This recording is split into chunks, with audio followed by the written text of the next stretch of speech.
Hello, kumusta po kayo? Meron po akong health information para sa inyo. Bakit po kailangan nating bantayan kung tumataas na ang ating uric acid level sa dugo? Kasi ang pagtaas po ng uric acid level ay meron pong malaking kaugnayan sa ating bato.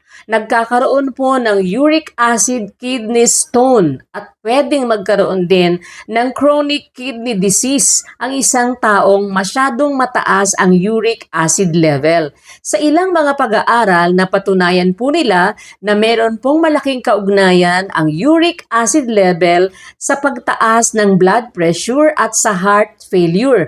Ganon din sa tinatawag nilang metabolic syndrome, isang kondisyon kung saan tumataas ang chance na magkaroon ng diabetes, stroke at heart disease ang isang taong mataas ang uric acid level sa dugo.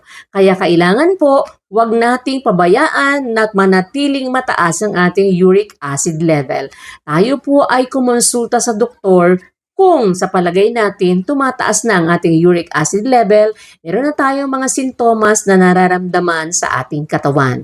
Sana po ay may natutuhan kayo. Don't forget to comment, follow, and share. Maraming salamat po.